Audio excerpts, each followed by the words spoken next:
Welcome back, Keepers of the Flame. Okay, 5th house Stellium. And I'm not quite sure.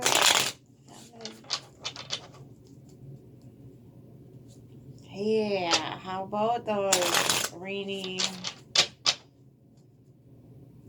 snowy weirdness? We're getting, at least in the US, I'm not sure how the rest of the world is doing as far as weather-wise. It's getting weird here.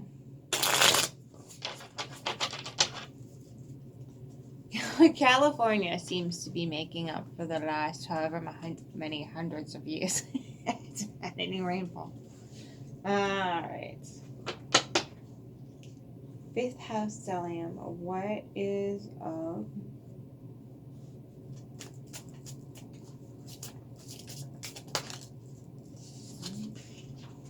Oh, the 3 of Swords. Temperance. Nice. Oh. Okay. 3 of Wands. The Hanged Man. Mother of Pentacles, which means Queen of Pentacles, and the 10 of Wands with the 10 of Cups. Okay. Everybody's coming up with 10s here. 10s for the Stellium reads. So whatever energy that's like capitalizing for you, you're rocking it out. Oftentimes, if you can pin down what the Stellium, where the Stellium is located and what aspects of that need healing, all 3 of those things get healed all at the same time, if you can pinpoint it. And that's going to be, you're going to have to go through that individually.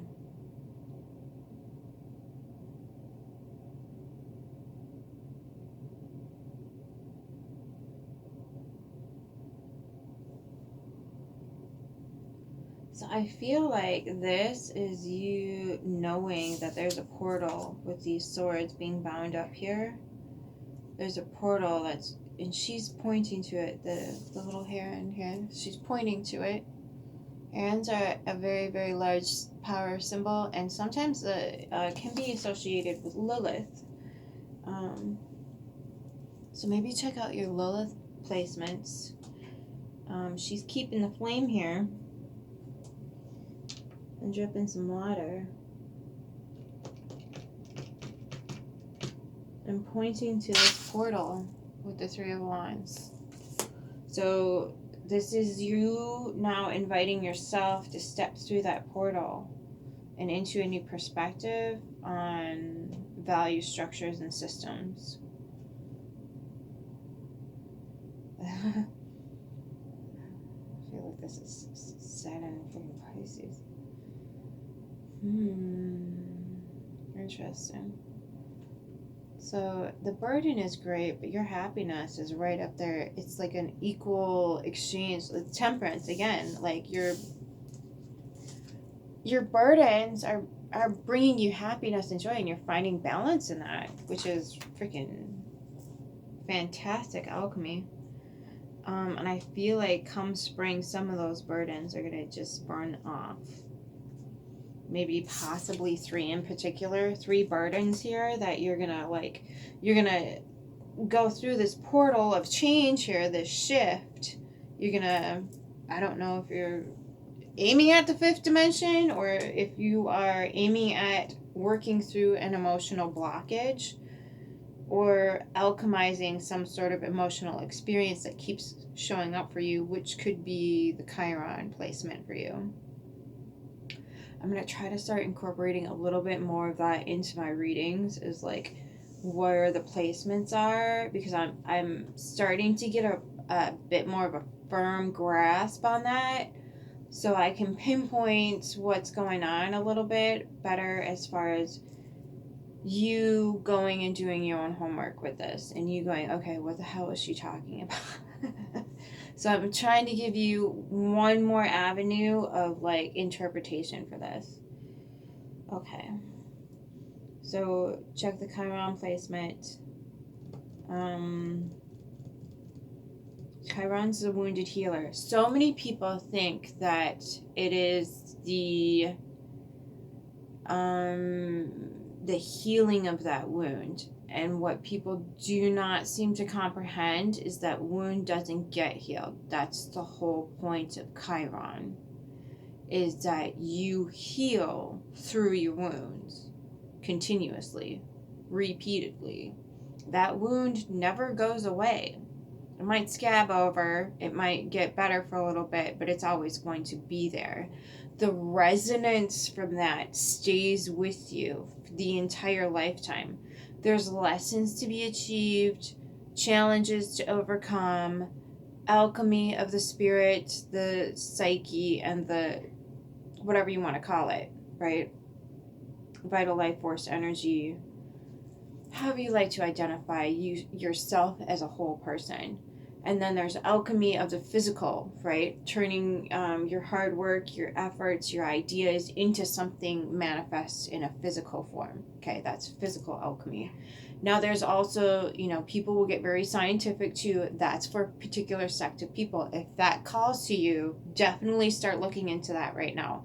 Get down to the scientific aspect of things, memorize your charts and how to mix and meld those key components together and see if you can alchemize a few things. The medical community is going to be upturned on its freaking skull. So yes, again, if you have this rolling in your 5th house, get on it.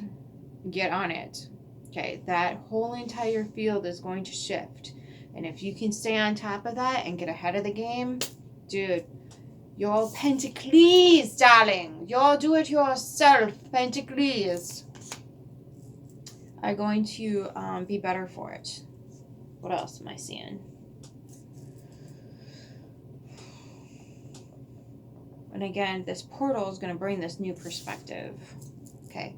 A lot of people have this weird misconception, and I blame Neil for this, that bats are blind. Bats have never been blind. I don't know how blind is a bat. So not only can you see really good in the dark, but you can send out radar. Okay. So bats are not necessarily inclined to see as good during the day, but they can still see. Their peak hours are at night. They see great at night, and they do put out a signal, a call, and that comes back to them, but they can still see with their other eyes. So and maybe that's you opening a third eye. Ooh. So that could be you developing that modality of sending out the frequency, energy, vibration, and waiting to get something back. And then working with the things that you do get back. That is a huge, huge, huge asset when you are working with alchemy on energy. If you can send out the signals and then receive those signals back and interpret them, your Queen of Pentacles, your your dang self, is gonna be solid. Okay. And it might be a little bit burdensome, but boy, oh boy, this is clearing up the question of, where do I go with this? How do I function off of this energy right here? What is this gonna do for me? The answer is, darling, it's going to fuel you into a new portal and a new perspective and a do-it-yourselfer. And you might need to put some fuel in the fire with some of these burdens. That's not till springtime, though, which is coming up on the 21st or the 20th, depending on where you are. But ultimately, it's going to lead to your happiness. So whatever it is here that you're getting a new perspective on, and I don't know why I got medicinal from that. Saturn, I think, yeah, Pisces. But also, this is a huge, huge month. So if you can get into your natal chart and maybe try flipping some of those transits. I myself personally have not started doing that, which I probably should. But I have mentally in my mind rotated it, to the spot that it is right now versus where it started. But I've not seen it go this way. I think there's a particular software program that you have to have downloaded, so, which I do not have. So, but if you can see where you're going to be at and how that's going to function out for your placements in your natal chart versus where, you are now, understand how that modality is going to play out. I think that's really going to serve you and probably help you understand how to get through this portal into this new perspective. So, yep, there's going to be just massive, massive shift as a collective. And it'll come as a personal level for different forms for everybody. So just hold space for that. Because if you can remember that the universe always, always, always has your best interest at heart. And instead of fighting change and instead of getting angry and frustrated that there's change coming, learn to accept it and maneuver through it in the best way possible for your highest good.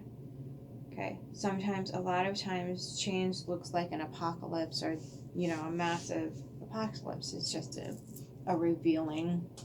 Same with a revelation. It's just a revealing. It's just an uncovering of things. So it feels like a death. And it is, because Pluto is coming in. Of like, this thing over here, it really sucks. Can we get rid of it now? So that's just going to happen on a collective level, and wherever your Pluto is. Pluto's the soul of, the journey of the soul.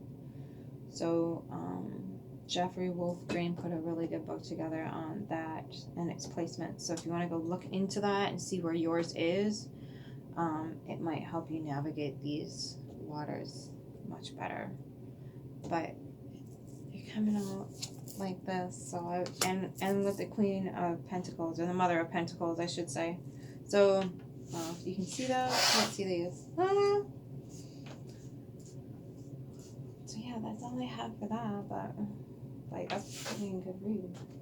Let's get you a spirit animal. Which one didn't want to come off the table? Ooh, the cosmic egg. I'm gonna leave that out.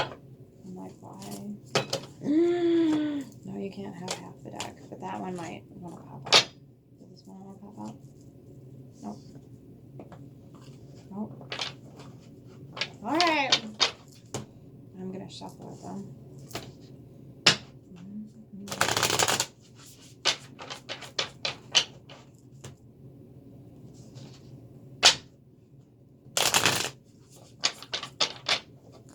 So, full moon in Virgo, like, I don't know about you, but all my little home nooks and crannies are clean. Get down on your hands and knees, scrub that floor.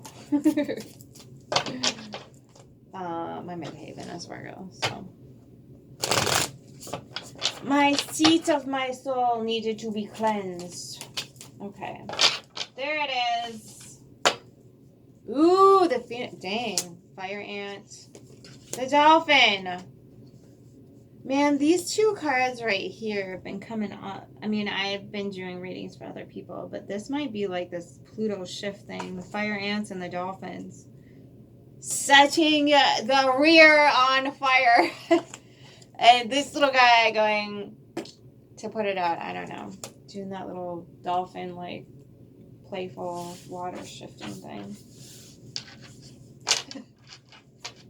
Interesting. Because there's no fire here. Saturn's hot. Not as hot as Mars.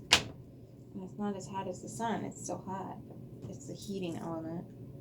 From a medicinal standpoint, anyway. So let's go the cosmic egg first.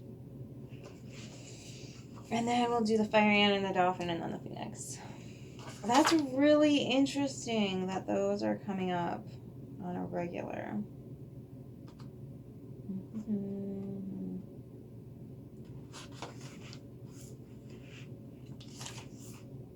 Okay. Whoop. Ready, Psycho. Okay, this is gonna be Akko Taco. Taco to the Akkos. There we go. Alright, completion, harmony, the infinite within the finite. The cosmic egg is the final card in the journey of the animal spirit deck, and it represents the unfolding of cosmic consciousness.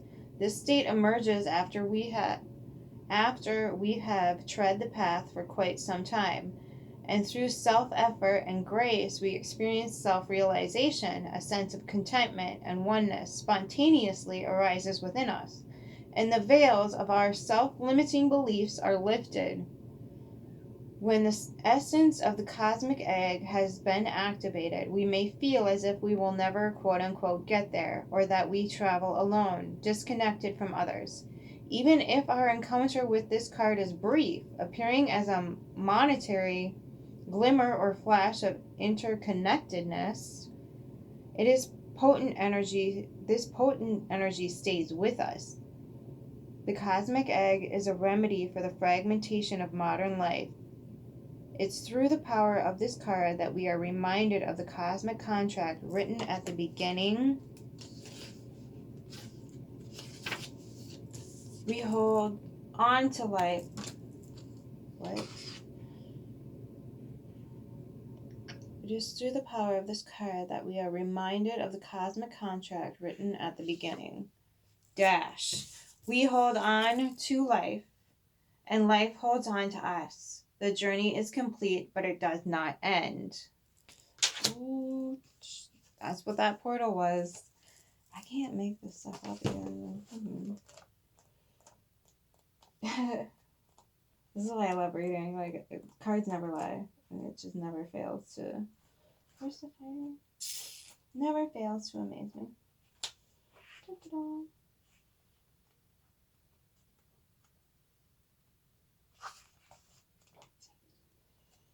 Mm-hmm. There it is. Boom.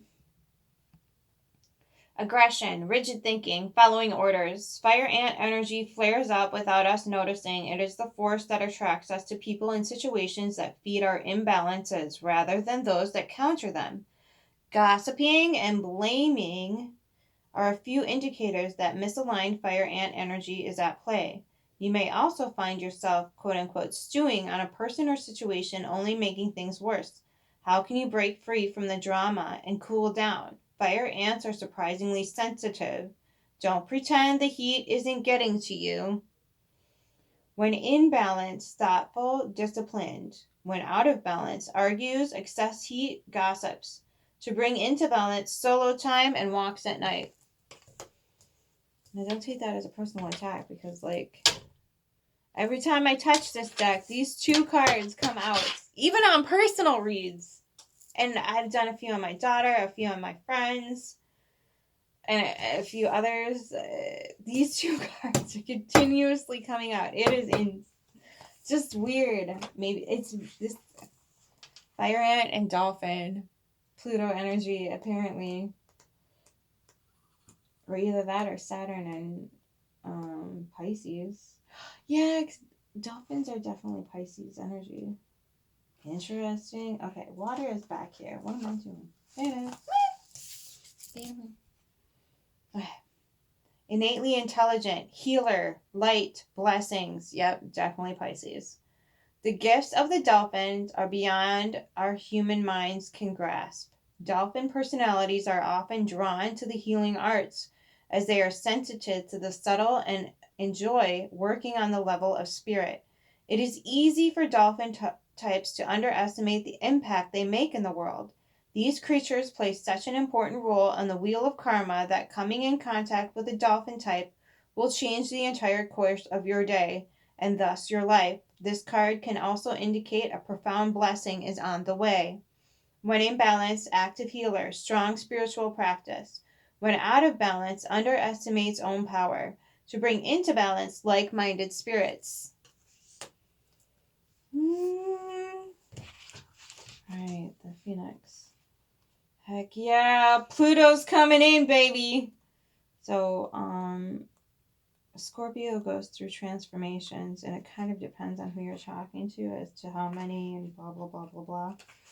But the Phoenix is the final phase that Scorpion reaches to do this. Now, in my own personal experience, and it might be because all of my Scorpio stellium placements are in the 12th house. I feel like instead of like doing this repetitively, I feel like now I'm more of like a river. I don't know. It's weird. You just flow, and this doesn't affect. This just doesn't.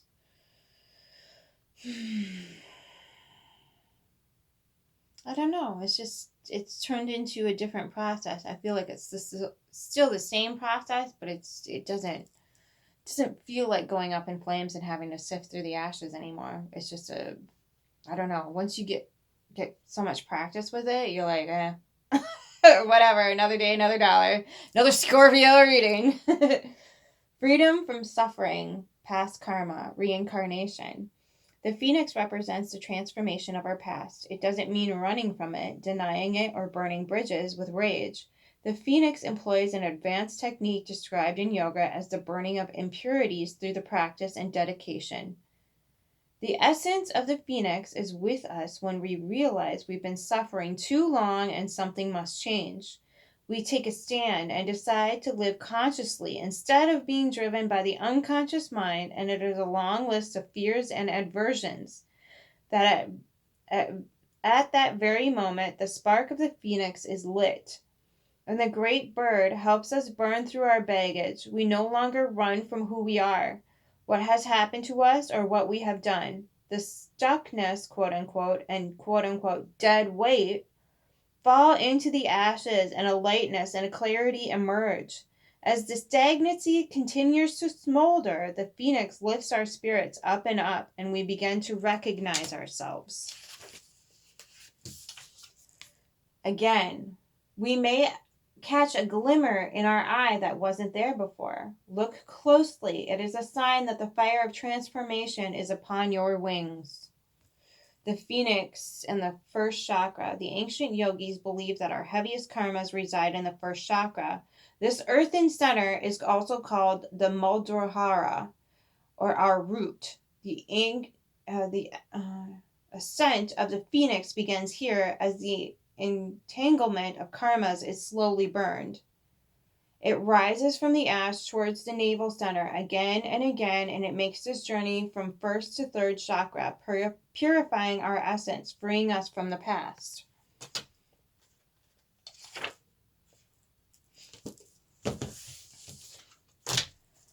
So if you want like a little glimpse into what happens after you get the phoenix energy mastered, something else happens, darling. All right, 5th house. This is what it looks like for me anyway. I can't set it on the table because it's hanging out. But, like, it's 2 snakes with a silver snake in the middle and 2 snakes around that snake. It's weird, I know. But 12th house Stellium. What do you do? Okay. And those are my gifts. So I get. And no, I actually don't do mushrooms, but I'm into medicine and evolution. So, ooh. Hi. She's not allowed to like lay up against anything or on anything because she's just got too much going on. So, again, I haven't done mushrooms. I'll probably never do mushrooms, but I'm very much a supporter of mushrooms. But, I'm just kind of into that medicine study thing. And I kind of produced my own DMT. I stumbled upon that gift by accident. So, but when you can get into that mode of understanding that burning those wands that no longer serve you and have been kind of weighing you down, and you've taken them with you on this journey and burned them in a fire, those things now are given to the universe to assist you in dealing with them, and they oftentimes will just fade away. This is an alchemical process where you are writing down, which is spelling. You don't get out of that. If you're typing, if you're writing, whatever it is, if you are squiggling anything on a piece of paper with a writing utensil, or even just indentating it, that is spelling. You are creating and casting a spell. I don't care if it's your grocery list. Okay? that's I don't make the rules. You just operate and flow with it. So when you write things down on a piece of paper, understanding how the universe communicates, whether it be through little squiggles of your language logos, or whether it be through sigils or ancient symbols, whatever that means to you, your intuition will drive that aspect of things. So follow that. Don't, if you are like, even the algorithm can help you out with this. It's sick as it sounds. Again, when we paint anything as a devil or demonic thing, we are now choosing the ignorant path. We are now choosing to shut something out that has a very real purpose and a service to provide us. That is why I keep pushing, don't demonize anything, because then you've just chosen the path of ignorance instead of investigation. So just be curious about it. So when you choose that path and you go down that understanding of everything I bring forth to paper is going to have an effect. And when you want to get rid of burdens or thoughts, feelings, whatever it is, situations that you just can't grapple with, write it down and burn it. The art of ancient giveaways, okay? Do this safely, do this intelligently.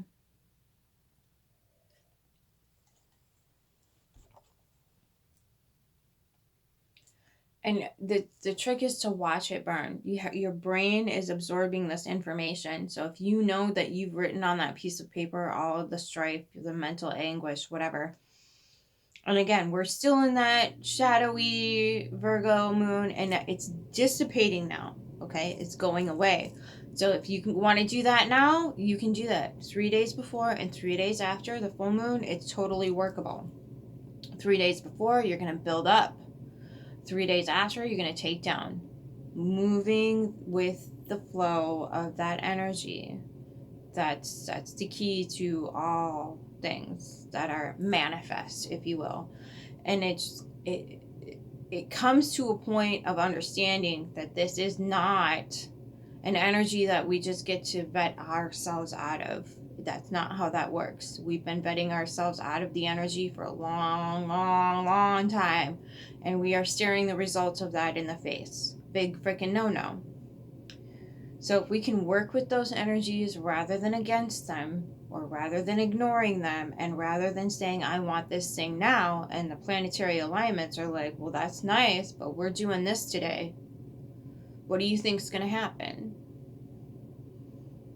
Okay, so if we can learn, again, to work with the nature, that's already driving. We're already connected to it. We just got to tap it and respect it, understand it, learn it. That's what intuition really is. You're using your intuitional expertise to tap into what's going on in yourself, which is simply reflected back to you via the cosmos. So this is why a broad brush on everything doesn't work for everybody. This is why you get into your own intuition, because you have your own natal chart. Excuse me. Every time I get burpy. Okay.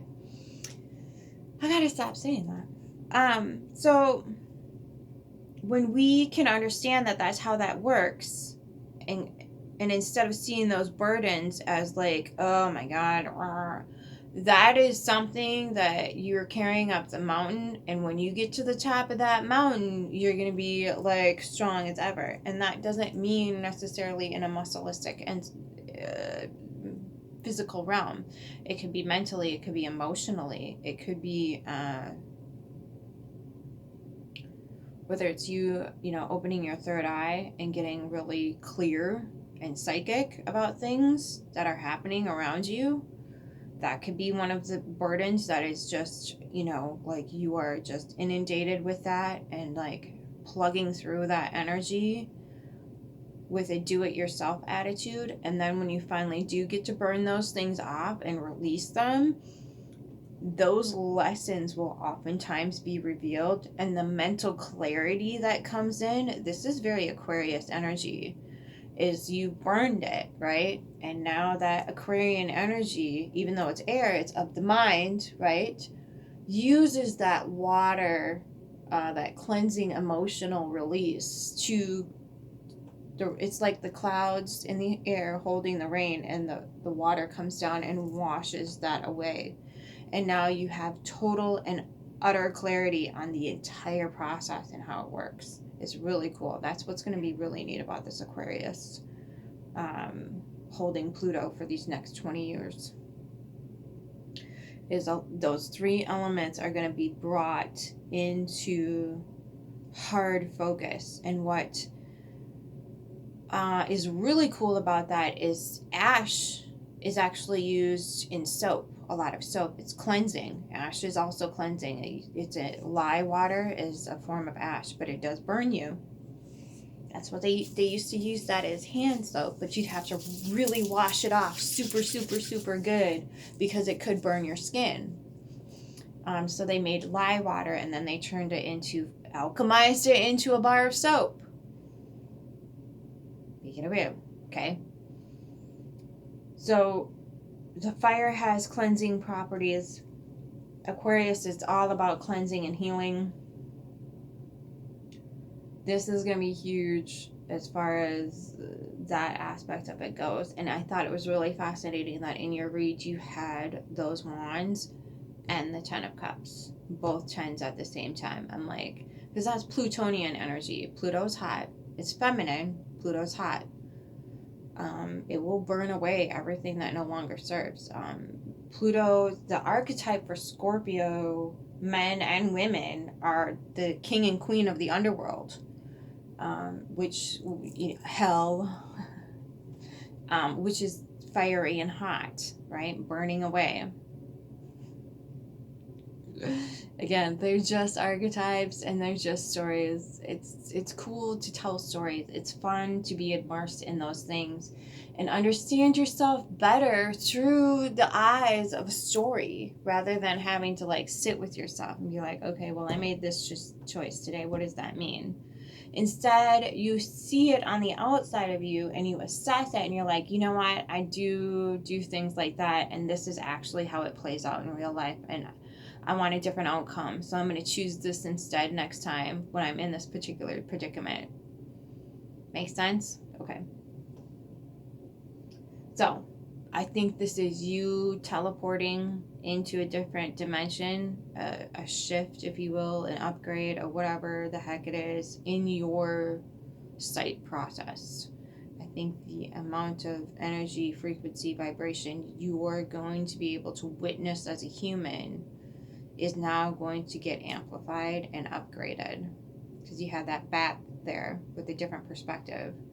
So I think this is your alchemy into very clean, clear, crystal way of living things at a much more reasonable level than what you've experienced in the past. So that 3 of Swords is your catapult into this whatever healing